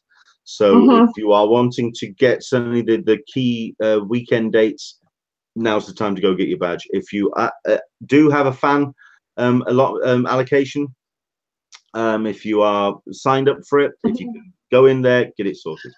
I guess I'm just kind of assuming most people who are watching this have already, if they've thought about going to New York, they've already bought their tickets. I'm somebody who kind of looks at people who haven't joined us before. So yeah, absolutely. That makes complete sense. Which kind of brings into focus, did they allocate too many into the pre-sale or too few into the pre-sale? That's just kind of one of those little questions that I don't think we'll ever know the answer of, but it's, what is the ratio of too little or too much? I think they sold out. You probably had, if you clicked on the link at about 3 or 4 minutes after 10, you probably did not get Saturday. That's my sense of it. In terms of Star Wars Celebration, the VIP, that also went on sale, and the VIP tickets, instantaneous, were sold out for those. Those are like not a chance in, you know. Heck, okay, we'll go with that. We'll go with the PG crowd. Absolutely. But the Star Wars Celebration tickets are still on sale. The 5-day badges, I believe, have sold out. That's 5-day have gone. Go on. Yep. No, that was pretty much it. I just wanted to, give the quick wrap up on where Repop was. They do also have a show between Star Wars Celebration. They do also have a show in Philadelphia next September, which I'm curious to see how that does. I don't think tickets have gone on sale for that yet either. Being a new show, I suspect that it's going to be a little bit slow, but I will say the Philadelphia Convention Center, if you do happen to be in the larger Northeast metro area, is centrally located right near Chinatown and another major food vendor. It's while it may not be convenient for hotels, it certainly is convenient for public transportation. So put the PhillyCon on your list too. And that's all. That's all for Repop today. Fair enough. Okay, it's. I know that I put it into the script, but we kind of blitzed straight through it. I am going to very quickly be reviewing this book and giving this away, but we will do that after a week in TV. Okay. Seeing as Alyssa is very much on the ball today, she wants us to move straight on. So go on then. I'm moving us forward. I've got that target date of, being done at 2:50 Eastern time. So that's my goal, and we're going to stick to it. Go for it. Let's see, Sir Lester of Smeg, any take on Kelly Marie Trans leaving social media people? I think that's been discussed. I think that's just it's despicable. That's all I'm going to say. Michael P. Denver Comic-Con is next week. I wish I could be there with you and Brooke, Michael. That looks like it's a blast. Absolutely. Let's see, what else is there? Okay, you still have to go through IOTA for the Conan tickets. Absolutely. One other bit that we didn't mention, and Andrew Dickinson is right to bring it up. The CCI portal for lottery signings and exclusives seem to have been confirmed. No, it hasn't. Okay, so this is it's been confirmed by the unofficial blog, which is not an official confirmation. No, they are not official. Okay. Yep. Yep. There you go.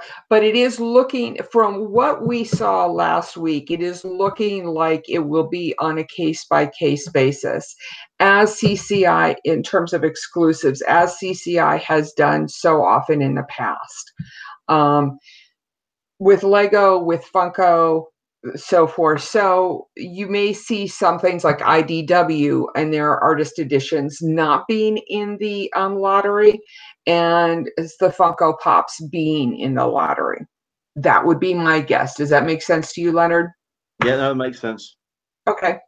So since we're waiting on Leonard to give away his signed copy, you're going to do yeah, okay.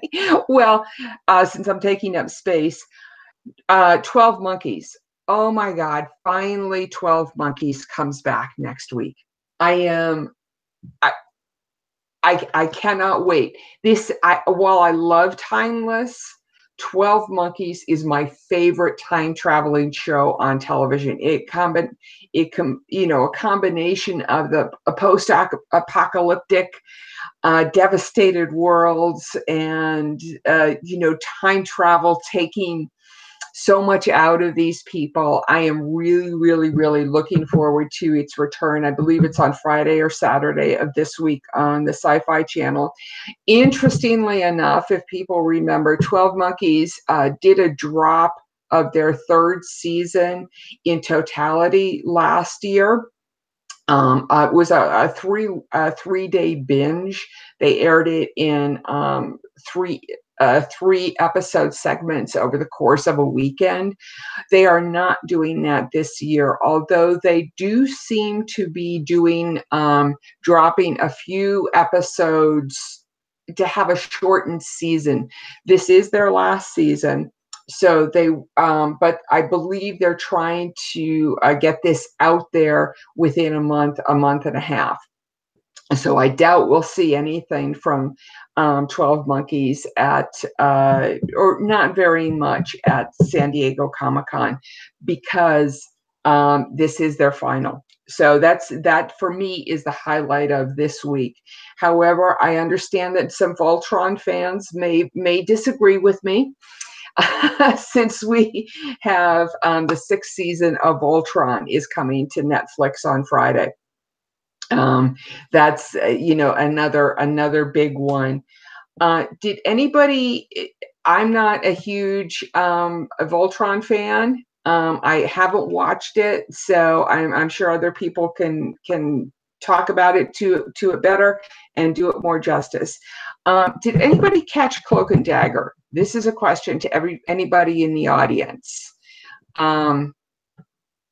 That's because I did not, for some reason, my DVR didn't catch it. It's not catching it until tonight. So I'm interested in feedback on that. Dan Barry, just going through the Q&A, is saying Dan Barry Intergalactic Con in San Diego is next week also, in addition to Denver Comic-Con. Michael P. is doing a Fan Expanse panel at Denver Comic-Con. Huge shout out to that. Would love to go. Let's see. We're hoping that he films the panel and puts it up so that we can see it. Dan Barry did watch Cloak and Dagger, as did Michael P. and Leanne. They all watched it and said that it was good. And so something different. Good. I'm hoping to catch that this week. And we say goodbye to Legion this week. I'm sorry, Leonard. I know. I'm aware. Okay. But to be honest, I mean, it's been more of the journey. This has been an interesting show, considering that this has not just been a superhero show. This has not been a show about a narrative. This has been a show that has been discussing themes. You've had little vignettes which talk about how we approach each other as human beings. We've had bits which talk about not just mental health, but also about delusion and about social delusion. This has been an important show. It's just been an incredible season. As Leanne D, it's just been amazing. How it's going to wrap things up into a bow, that's usually where a show would fail to stick the landing. But the journey has been worthwhile. It's just been brilliant. And speaking of mental illness, just a lot of comments have been made in the media of suggesting that people having suffered as a lot of very minor, suffered from some issues on mental illness. There's been a lot of publicity about saying you can reach out and encouraging people to reach out. But for somebody who is in that state of mental depression, it is incredibly hard to reach out. What we need is for people who are not depressed to check in with us. hey, how are you doing? Yeah. You know, and I think that that's because we've all heard the incidences that have occurred over the past week, and been devastated, personally devastated by Anthony Bourdain. And it's just check in with your friends. You know, if you don't hear from your friends in a while, chances are something's happening. It could be good, it could be bad. You know, just check in, see how they're doing. Yeah, that's all. Public service announcement over. San Diego Comic-Con in 5 weeks. Woohoo! It's certainly, yeah, it's on the horizon. Right. So now it's time to, very quickly, I did want to mention that at the end. I didn't want to finish on too much of a downer, but yes, Anthony Bourdain, who passed away this week. Not so much of a personality here in the UK, so I'm not too familiar with his work. But I did know him from his appearances at San Diego Comic-Con, and also with his original graphic novel as well. He's obviously very important for a lot of people, and I have seen the outpouring of emotion that's been on social media, and I understand it. And seeing clips and seeing what he says and what he stood for, it's it's a sad thing. And from everyone here on Talkin Comic-Con, we pass on our deep felt sympathies to his family at this very sad time. Right, and this is where we now have to mourn another death. The legendary creator, Ben Kay, who created the amazing work which has appeared on the side of the the Bayfront Hotel. His work, and indeed the work of his protege, features in this book called The Con Artist, which is written by Fred Van Lante. And a very quick review of this book. The idea is that, the conceit is that it is set over San Diego Comic-Con. The first page is our lead character that basically gets off the plane at San Diego International and discovers that his mentor, Ben Kay, has died.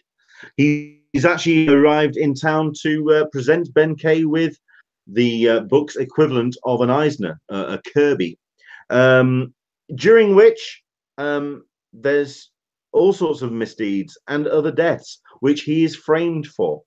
So he basically spends the entire of Comic-Con trying to find out more about these secrets, about his mentor, and also trying to find out about who is trying to frame him for various murders.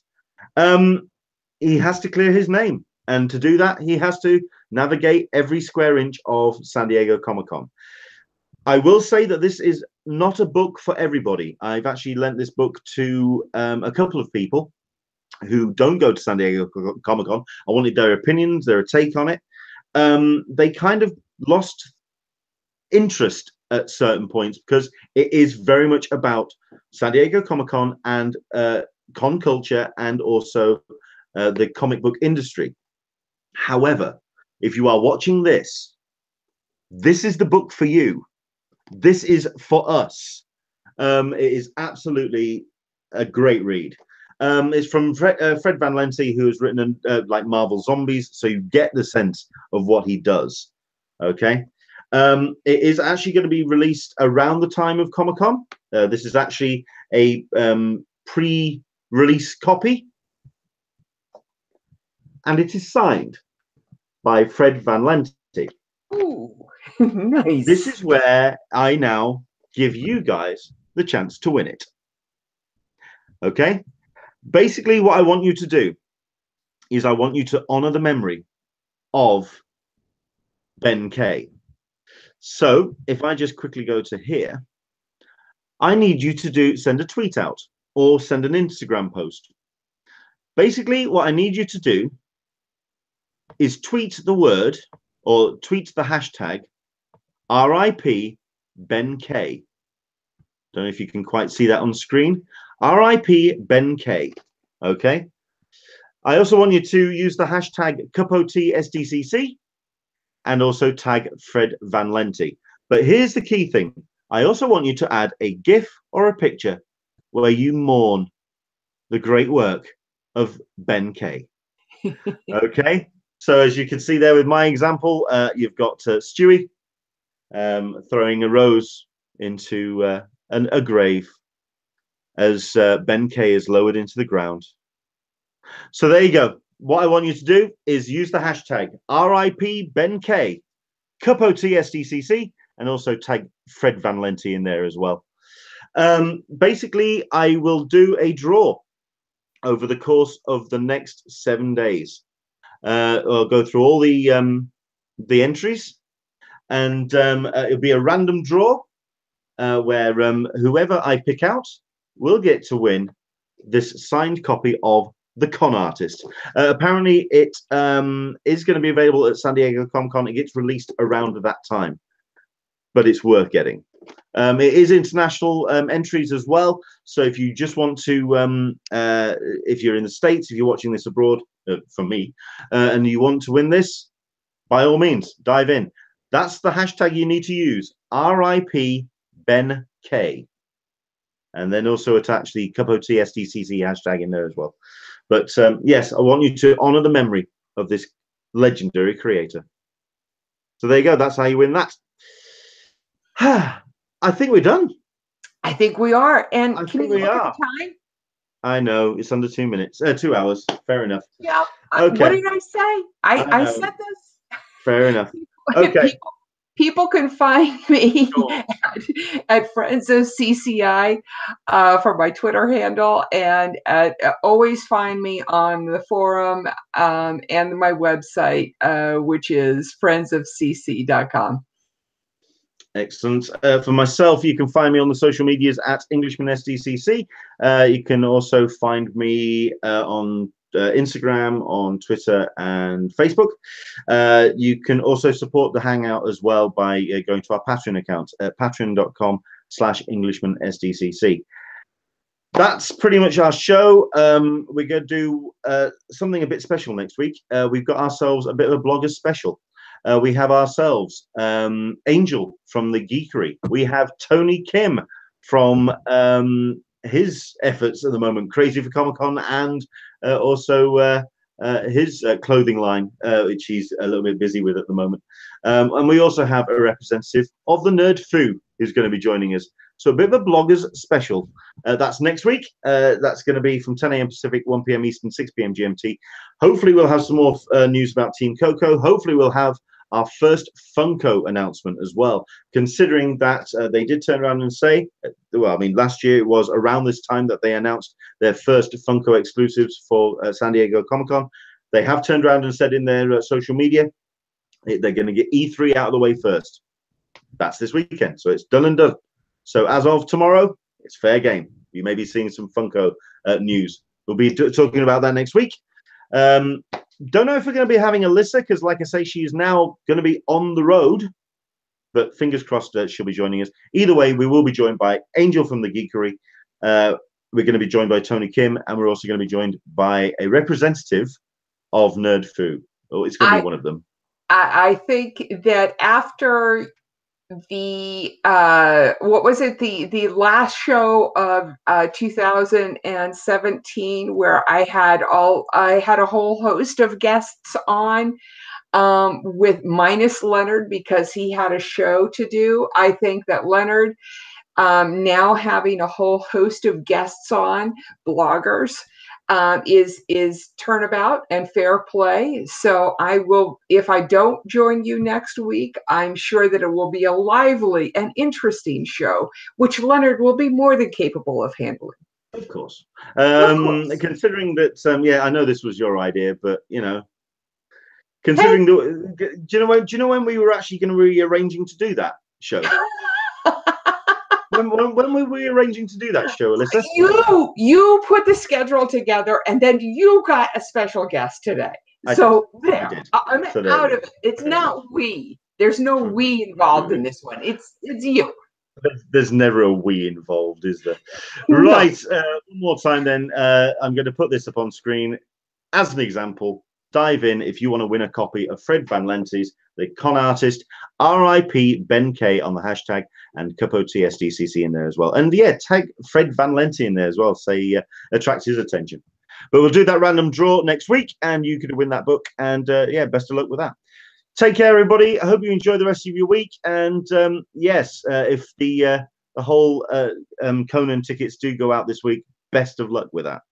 Oh, so yeah. Fingers crossed with you. Oh, yeah. Okay. Okay.